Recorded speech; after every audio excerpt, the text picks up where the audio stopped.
Hey investors, welcome back to Vishal Vealth View.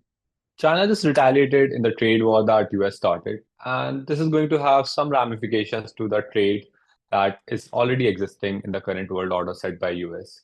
So in today's episode, I'm going to do an analysis of how this trade war will impact the economies of both of these countries and what are the opportunities that exist for India. I'm also going to do a analysis about is my portfolio actually making sense overall with respect to the new world I'm looking at, and where are the investors putting in the money. So without wasting much time, let's start this episode. So before we start this episode, investors, this is not an investment advice. This is just me doing analysis on how I view the world based on the information that I have. And these opinions may be biased, so please take your investment decision after consulting a financial advisor only. So to understand what's the possibility for future, we first need to understand like where are we coming from. So these two countries, China and US, makes up more than half of the world trade, and United States has almost 300 billion deficit with China in terms of trade. Now, recently, US has been pretty aggressive in terms of the trade war and actions, the policy changes that it has been doing. And China just retaliated. And this is China's finance ministry saying that we will impose 34% tariff on all US good imports. So that means both of these economies are now trying to decouple from each other a bit. Now, if we see the current tariff rates on different countries, like we have to only compare the Asian continent. You see China and some of the East Asian countries that were being used as proxies for trade war with US, they are the worst affected. And as a next step, China just retaliated. And to that retaliation, Trump is now saying that they'll probably have another 50% tariff on their trades if they do not uh, take back these tariffs. So this trade war is going to explode in future. It's not going to just cool down just like this. And it is going to restructure the global trade a bit. Now, I don't know what the exact uh, situation and the possibility or like the exact scenario that's going to be, but I'm trying to discuss what are the possibilities and what possibilities are most probable and plausible in future. And based on that, I just want to minimize the risk of my investment and my pool of money. So over here, I've tried to summarize the trade war between these two countries since 2018. So the trade war started after Trump getting elected, and in 2018, directly we saw a fall of Nifty in 15%, and since then, Nifty has been swinging as investors gain some sense and try to come back to India. And there has been a cause and direct effect by FIs buying into the market whenever the market goes up. This continued till 2020 when there was a COVID crash, and after that there was a huge FI inflow, and the trade war between US and China got somehow to some extent suspended because Biden was into the picture, and now the trade war is back again, and Indian market has already corrected from 26,000 in September high to 2020, so to 2020, sorry, to 22,000. And now I want to make a guess on what can be the winner in the next phase of like this decade or in the coming 3 to 5 years. Now, we have to first see like what are the possibilities. The possibilities in this trade war, to large extent, can things go back to status quo? The answer is no. There is no possibility that things can go back to the way it was. So it has to find a new equilibrium, and it will depend on what is each and every country able to prioritize, or are they going to act tough and try to negotiate with US on the terms that is absolutely favorable to them. Now, let's imagine the worst case scenario, the current tariffs remain. I think that's the worst case scenario because Trump, as a businessman, has given most amount of leverage to him to make sure he can negotiate during the deals that are going to be made. with these countries.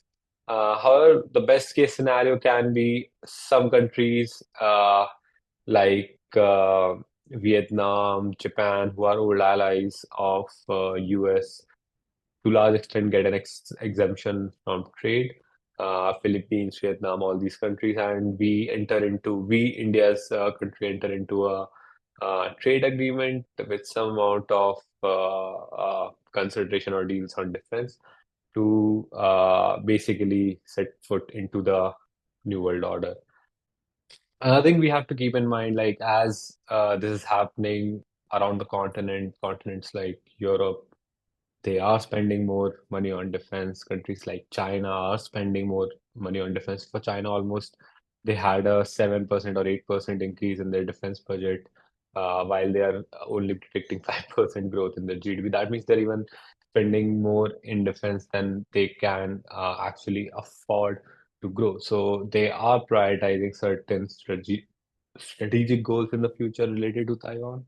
And I think India will be under no choice, will be tied down to spend more on defense. And the good thing is government is prioritizing that, even though there are delays, but that's one of the key focus and key area where government money would be going in the next 2 to 3 years as the world becomes more chaotic. Now comes the question, is there any take us to our theory. What does other investors think? What are they doing? So there is a good clip from NDTV Profit where three of the mutual fund portfolio managers were asked a question where are they actually investing their money right now. So let's hear them. Out of curiosity, you don't have to answer it. What percentage of cash are you sitting on, Radhika? Can we start with you? Of your own personal investment, forget what you're handling for those watching, but of your own investments, what percentage of cash are you sitting on? कि देखते आगे क्या होता है? Very little, about 95% equities. I'm a long-term believer, and the funds don't take cash calls. So both me and the funds are reasonably well invested, but in sensible things, flexi cap in nature. Devina? Not in cash. So, I mean, the way we play it is that when there is uncertainty, we hedge rather than go into cash most of the time. It's very rare that we actually move to cash. Samir? So I don't invest personally, but I'm the large investor in my fund. So in our global fund, where we sold off everything in US, we are 65% cash. And in our long short fund, we are 50% net. And in our long only funds, we have about 8% cash. Okay, so track where they spend long that only cash. India funds. Track where they're putting that cash. That might give you some clues, but interesting conversation. And I think we've been able to get three different. So interesting thing to note here is that majority of like all three of these investors are heavily invested in India right now in equities, even though they have seen market crashing by almost 3%, 4%. So not something someone should do based on their financial goals, but an opinion what other investors are doing in the market. So now let's do an analysis how this portfolio is going to get affected by these tariffs and do we need to make any change in that? So let's prioritize by the amount of money we have invested in each and every one of these investments. The first one is ICICI Prudential Mutual Fund, Momentum 30, Nifty 200. I think we are doing a long strategy over here. We just want to do rupee cost averaging in this index over a long period of time and see how the returns turn out. Same with small cap and Kotak Nifty Alpha 50. Suntech Reality is a domestic real estate play. It's not going to get affected too much by these tariffs. They have some projects running in Dubai, but the company is heavy on cash. I think they have almost 3,200 crore on cash and they're trading at 5,200 crore. That makes it almost 50 times cash to what the market cap is. So I think it's a good value play for me and I don't mind like sitting on it and see how things turn out to be in next 2 to 3 years on this company. Foreign beverage, again, a domestic consumption play. The valuation is too high. That's why I'm not planning to invest in this company right now because the growth is not going to be beyond 25% or 26% and still trading at above 60. So I don't think adding more equities or adding more money into this makes sense. But I think just holding on whatever I have invested is completely fine with me. So next is tips industry. Sorry, Tips Music. They were called Tips Industries before. Now this is just a music label company. They buy music and they also produce some music of their own. And they have royalty for about 50 to 100 years for any music that they have produced or they have acquired. Now, this company's main value is in the IP of the music that it's purchasing, and they have the royalty for these IPs up to 50 to 100 years. Now, this gives an edge because whatever investment they are making is going to give them returns just based on streaming and ads. And that's why the company's ROC is really high, and that's why it demands high valuation. So I'm not sitting on a loss on this company, but I'll probably add more if the market corrects in this particular equity from here on. I'm planning to build it up to 4 lakhs. I don't want to invest more than 10% in any one equity. Next is Motilal Oswal Defense ETF. Now, I am of a firm believer that we have to increase our defense spending, and based on the current situation that's happening in Europe, in China, in US, and in Russia, everyone is spending more on defense, so we cannot just stay behind. Even West Asia and countries in Middle East are planning to spend more money. So we have to like spend more money. Like that's the base case scenario. We have to acquire more technology. Now, whether it's going to come from outside or are we going to manufacture it? That's the question. Now, that's why I'm taking some amount of bet in domestic defense play. Because I believe the world is going to be a turmoil in next few years, and this might be a hedge against that turmoil. Next is, small finance pack. Again, this is a long play for me, but it's a really insulated business running in domestic Indian market, only serving to people who require small finance loans, and you can get high interest on these small finance loan.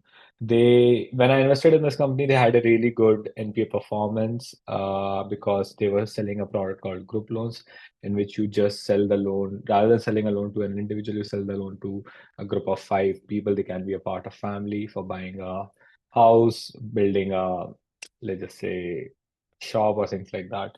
So that was a good concept. The net NPA was really low now.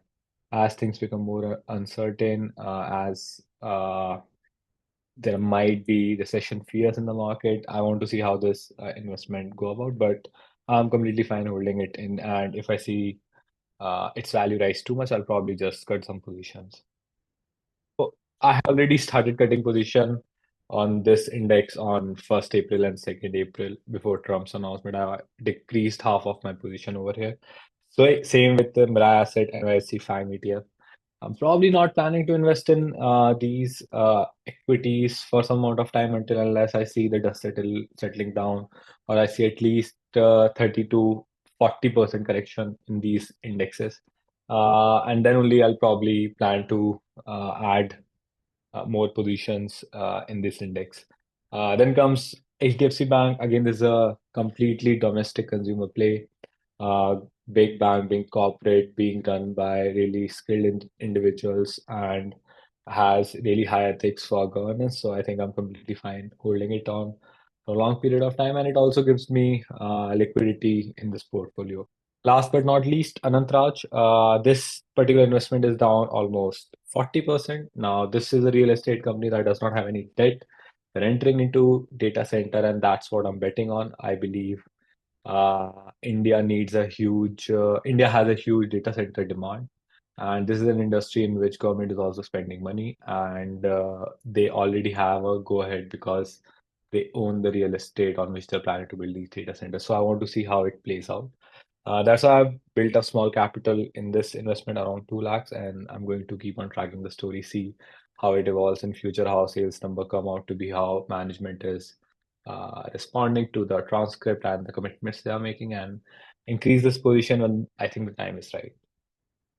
That's it for today's episode, guys. If you are able to find something useful in this video, do hit the like button, subscribe to this channel, and happy investing. Bye bye.